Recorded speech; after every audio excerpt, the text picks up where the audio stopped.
Tempat asal batik Sidomukti. Warnanya coklat sangatlah serasi. Selamat siang hadirin yang saya hormati. Perkenankanlah saya untuk menyampaikan tausiah di sini. Bismillahirrahmanirrahim. Assalamualaikum warahmatullahi wabarakatuh.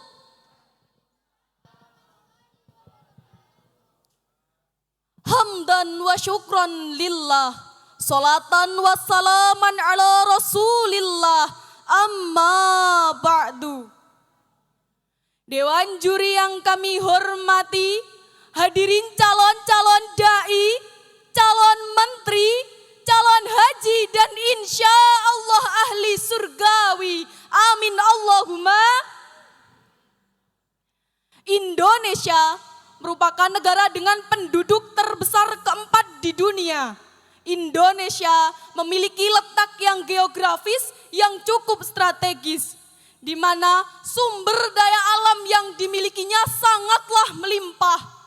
Namun kekayaan ini akan sia-sia apabila bangsa Indonesia tidak mampu mengolahnya. Untuk mengelola sumber daya alam tersebut maka dibutuhkanlah sumber daya manusia yang berkualitas baik. Dari pernyataan tersebut maka tak berlebihlah jika pada kesempatan kali ini saya akan menyampaikan tausiah mengenai peningkatan sumber daya manusia yang unggul menuju Indonesia maju. Namun sayangnya hadirin, diberitakan dari kumparan.com bahwasanya permasalahan sumber daya manusia di Indonesia kini menuju kompetisi global.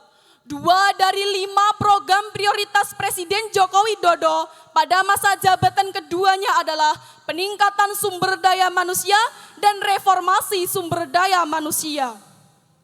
Namun untuk mencapai hal tersebut bukanlah hal yang mudah. Produktivitas sumber daya manusia di Indonesia yang masih rendah dan sulit untuk ditingkatkan.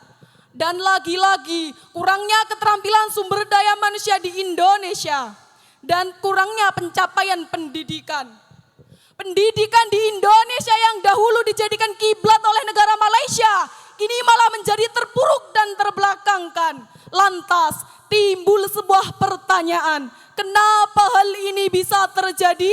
Salah satu jawabannya, karena kita memiliki sumber daya manusia yang lemah.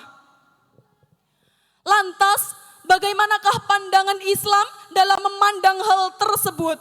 Berikut firman Allah dalam Quran surat An-Nisa ayat 9 yang berbunyi, A'udzu billahi minasyaitonir rajim, wal yakhshal ladina law taraku min khalfihim dzurriyyatan dhi'afan khafu 'alaihim falyataqullaha wal yaqulu qaulan sadida. Dan hendaklah mereka takut kepada Allah, orang-orang yang sekiranya meninggalkan di belakang mereka generasi yang lemah, yang mereka khawatir terhadap kesejahteraannya.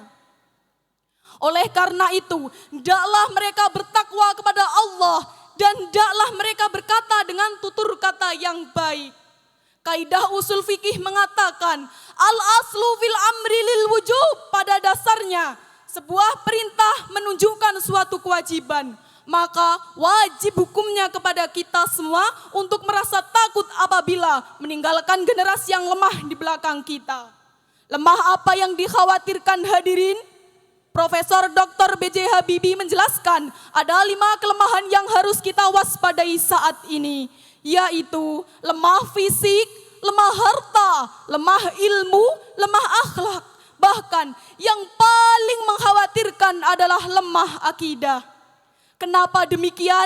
Karena apabila pemuda memiliki akidah yang lemah, maka ia akan mudah terkena dampak negatif globalisasi. Sebagai bukti, tidak sedikit anak-anak muda yang tergiur dengan budaya mabuk-mabukan, perjudian, pacar-pacaran, bahkan tinggal satu rumah tanpa diikat tali pernikahan. Na'udzubillahi min. Itulah hadirin dampak langsung dari sumber daya manusia yang lemah. Lantas bagaimanakah Islam Lantas bagaimanakah pandangan Islam dalam membentuk sumber daya manusia yang berkualitas? Sebagai jawabannya, Allah berfirman dalam Quran surat Al-Mujadilah ayat 11 yang artinya, wahai orang-orang yang beriman, apabila dikatakan kepadamu, berikanlah kelapangan di dalam majelis-majelis, maka lapangkanlah.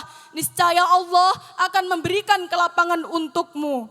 Dan apabila dikatakan kepadamu, berdirilah kamu, maka berdirilah. Niscaya Allah akan mengangkat derajat orang-orang yang beriman di antara kalian dan mengangkat beberapa derajat orang yang berilmu.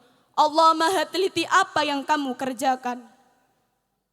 Profesor Dr. Hurai Shihab dalam tafsirnya Al-Misbah menjelaskan, kalimat iman dan ilmu disebutkan secara beriringan.